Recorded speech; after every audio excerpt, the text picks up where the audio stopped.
Vous allez pouvoir mettre une cote à votre généraliste, à votre chirurgien et aussi à votre vétérinaire. Les sites d'évaluation des médecins en ligne fleurissent. C'est aujourd'hui lundi, le jour du scan, qui analyse les grands faits de société. Cette cotation des médecins se développe de plus en plus en Belgique. Certains y voient une nouvelle forme de bouche à oreille, d'autres crient au scandale et au risque de règlement de compte. Régis Derat. Peut-on évaluer en ligne son médecin, son dentiste, comme on note à un grand hôtel ou un restaurant ? Le scan se penche ce soir sur le rating en ligne des professionnels de la santé. Si vous cherchez sur Internet des renseignements à propos d'un médecin, vous pouvez aussi désormais l'évaluer en lui décernant des étoiles. Qui connaît un bon chirurgien pour une réduction mammaire? Surtout pas le docteur de Liège. Ma coiffeuse est défigurée. Caché derrière son écran, chacun peut donc encenser, mais aussi démolir médecins, dentistes et autres spécialistes.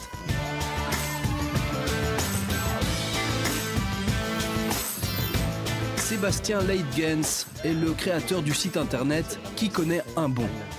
C'est les gens qui donnent leur avis, c'est une discussion, comme on pourrait avoir en famille ou entre amis. Tiens, au fait, tu connais pas un bon médecin parce que j'en cherche un. C'est un peu du bouche à oreille public. Et Sébastien a déjà dû affronter le mécontentement de praticiens mal évalués sur son site. On a eu effectivement un dentiste effectivement, qui a très mal réagi suite à un commentaire qui remettait en cause ses compétences. Et voilà, moi je suis un têtu, donc je voulais défendre ma communauté, défendre ce qui a fait le principe fondateur du site, c'est la liberté d'expression, tant que ce n'est pas des insultes et tant que ce n'est pas des mensonges. Le dentiste a d'abord tenté de l'amadouer. Il m'a proposé 6 bouteilles de vin, ce qui est quand même assez curieux. Et comme un petit arrangement n'était pas possible, le dentiste a porté plainte. Au final, nous avons perdu. Vous avez dû retirer le commentaire. J'ai dû retirer le commentaire. J'étais pas du tout d'accord avec l'avis, mais j'ai dû me soumettre à la loi. Il faut dire que sur Internet, certains tombent vite dans la diffamation ou l'insulte. C'est un très mauvais chirurgien, c'est un incompétent, c'est un boucher. Dans cette start-up spécialisée dans l'e-réputation, on le sait mieux qu'ailleurs, un commentaire déplaisant peut démolir une carrière. C'est clair et net que les métiers les plus à risque sont des métiers qui vont toucher un peu aux émotions. Je pense aux vétérinaires, je pense aux médecins, je pense aux dentistes, je pense aux accoucheuses. Et depuis peu, Google offre cette possibilité d'octroyer des étoiles aux médecins. Mais le géant du web entend difficilement qu'un avis publié est abusif. Alors ça peut prendre du temps et Google va vraiment mesurer la part des choses et la probabilité de le retirer est, je ne vais pas dire inexistante, c'est pas vrai, elle est quand même faible. Facebook, lui, génère même des pages de manière automatique. Ce ne sont pas forcément les médecins qui en sont à l'origine. Alors, il n'est peut-être, en effet, même pas au courant que cette page existe et il va peut-être le découvrir 2, 3, 4, 5 mois, 1 an, 2 ans après, quand il va se rendre compte d'un problème. Alors, ces mauvaises réputations en ligne qui vous collent à la peau comme un vieux sparadrap, au Conseil national de l'Ordre des médecins, on n'aime pas vraiment cela. Pour le moment, notre position est de dire danger. Évitons cela. L'Ordre estime que le patient n'a pas la formation suffisante pour évaluer un acte médical. L'évaluation d'un médecin est quelque chose de plus compliqué. C'est quelque chose qui doit être fait par des professionnels, mais ce n'est pas l'endroit. C'est pas l'endroit pour le dénoncer.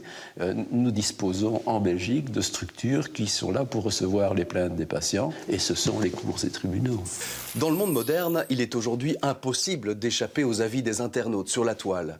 De nombreux médecins considèrent d'ailleurs que tenter de s'y opposer est aujourd'hui un combat d'arrière-garde. Et le dentiste Alex Vanout est de cela. Pour lui, l'évaluation en ligne est tout simplement un fait. Les gens vivent de plus en plus sur les réseaux sociaux. Ils vont chercher leurs informations, y compris médicales. Ceux qui croient aujourd'hui qu'il faut essayer de repousser ça ont juste 2 guerres de retard. Je trouve ça une très bonne idée. Je pense que voilà, on le fait pour tout. On le fait pour les voyages, pour les restaurants, je trouve ça vraiment très chouette. Bref, si le patient n'est pas un client comme les autres, il a aussi le droit d'exprimer son avis par rapport à une pratique qui reste en partie commerciale. Si les patients, dans leurs évaluations, disent que c'est un manque d'accessibilité ou de disponibilité ou des tarifs trop élevés, le cabinet doit pouvoir s'adapter, en tenir compte de ce qu'est le marché en fait. Et pour ce généraliste aussi, Internet est devenu la place du village aujourd'hui, où l'on partage son ressenti. Le patient, il est tout à fait apte à percevoir et à sentir s'il s'est senti accueilli, soutenu, accompagné, aidé, soigné par un praticien, ça oui. Ça sort le médecin de sa tour d'ivoire ?